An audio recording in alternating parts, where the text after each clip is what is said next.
લાઈવમાં આપનું સ્વાગત છે। એમએસ યુનિવર્સિટીના તમામ ફેકલ્ટીઓની બેઠકો તેમજ અભ્યાસક્રમની વહેલી તકે જાણ કરવામાં આવે જેવી વિવિધ માંગણીઓને લઈને એનએસયુઆઈ દ્વારા આવેદનપત્ર થકી રજૂઆત કરાઈ। ન્યાય આપો વિદ્યાર્થીઓને ન્યાય આપો ન્યાય हाय रे मैनेजमेंट हाय रे मैनेजमेंट अरे छात्रों के सम्मान में।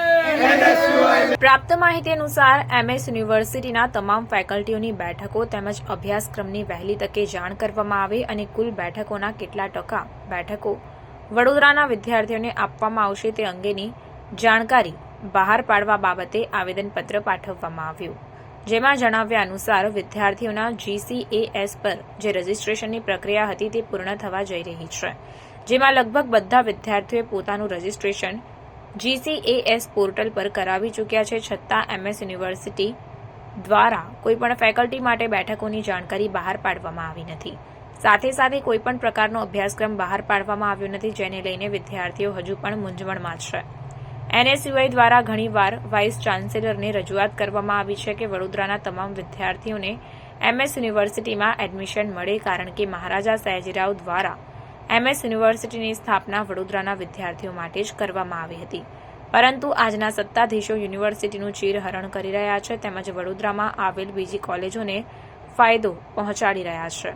એનએસયુઆઈ દ્વારા માંગ કરવામાં આવી છે કે વહેલી તકે એમએસ યુનિવર્સિટીના તમામ ફેકલ્ટીઓની બેઠકો બહાર પાડવામાં આવે, વડોદરાના તમામ વિદ્યાર્થીઓને યુનિવર્સિટીમાં પ્રવેશ આપવામાં આવે અને તમામ ફેકલ્ટીઓનો અભ્યાસક્રમ વહેલી તકે જાહેર કરવામાં આવે તેવી માંગ સાથે આવેદનપત્ર પાઠવીને રજૂઆત કરવામાં આવી।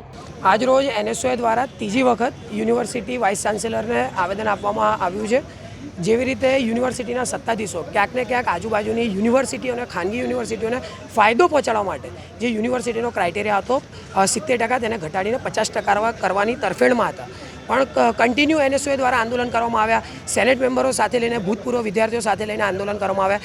ત્યારે આજે રજિસ્ટ્રાર સાહેબને કહેવાની ફરજ પડી હતી કે જે ક્રાઇટેરિયા અમારો છે તે 70% જે ગયા વર્ષની પ્રમાણે અમે એડમિશન આપ્યા હતા એ પ્રમાણે જ આ વખતે કરવામાં આવશે।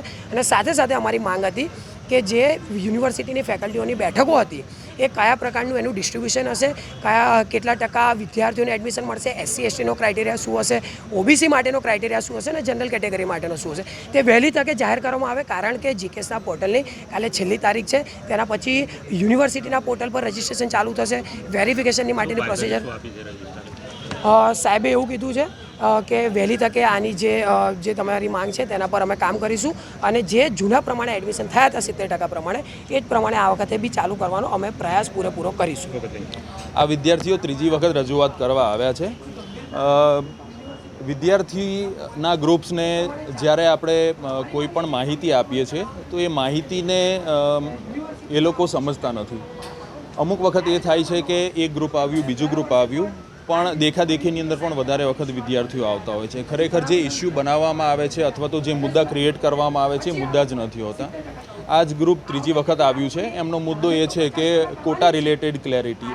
વિદ્યાર્થીઓને ખાસ આપણે એ કહીએ છીએ કે એ સમજવું જોઈએ કે જ્યારે યુનિવર્સિટીએ કોઈ નવું રિઝોલ્યુશન્સ કોટા રિલેટેડ પાડ્યું જ નથી તો એ માહિતીથી વિચલિત થઈ અને ગેરમાર્ગે દોરાઈ અને પ્રેઝન્ટેશન કરવાની જરૂર નથી। આજે પણ વિદ્યાર્થીઓને એ જ વસ્તુ સમજાવી કે રોજ ઉઠીને કોઈના કોઈ એક જ મુદ્દા ઉપર અલગ અલગ ગ્રુપ પ્રેઝન્ટેશન કરે તો યુનિવર્સિટીનો જવાબ પણ એ જ છે કે જ્યાં સુધીની અંદર નવું કોઈ રિઝોલ્યુશન બહાર નથી પાડ્યું ત્યાં સુધી જે જૂનું છે એને લઈને જ યુનિવર્સિટી આગળ ચાલતી હોય છે। જો કોઈ એની અંદર ડિફરન્સીસ હશે અથવા એની અંદર કંઈ નવું હશે તો ચોક્કસપણે within due course of time university એને જાહેર કરશે। બીજું કે જે યુનિવર્સિટી વિદ્યાર્થીઓથી વંચિત એડમિશનથી વંચિત યુનિવર્સિટી કયા પ્રકારે એ લોકોના ધ્યાન રાખી છે? અત્યારે વિદ્યાર્થીઓને એડમિશનની અંદર મેઇન ધ્યાન આપવાની જરૂર છે। રજિસ્ટ્રેશન વિદ્યાર્થીઓ સમયસર કરાવી લે અને વિદ્યાર્થીઓ એના એપ્લિકેશન ફોર્મની લાસ્ટ ડેટ પહેલાં એપ્લિકેશન ફોર્મ ભરી લે। એ જો નહીં ભરી શકે તો પછીથી એમનો કોઈ અવકાશ નથી રહેતો ગવર્મેન્ટ યુનિવર્સિટીઝની અંદર એપ્લિકેશન ફોર્મ ભરવાનો। તો તમામ વિદ્યાર્થીઓ એમના ફોર્મ રિજેક્ટ ન થાય તેવી સુચારુ રૂપે તમામ ફોર્મ ભરી લે અને પછી એડમિશનની પ્રોસેસ શરૂ થાય એ પછી એમને એ વેરીફાઈ કરાવી લેવાના છે, જેથી કરી અને લોક થતાં પહેલાં તમામ માહિતી એમના ફોર્મની અંદર સાચી હોય. કઈ લાસ્ટ તારીખ કઈ છે એ લોકોની? 2જી તારીખ છેલ્લી તારીખ છે. 2જી તારીખ સુધીમાં તમામ વિદ્યાર્થીઓએ ફોર્મ ભરાવી લેવાના છે અને એમના તમામ ડોક્યુમેન્ટ્સ અટેચ કરી અને ફોર્મ લોક કરવામાં આવશે.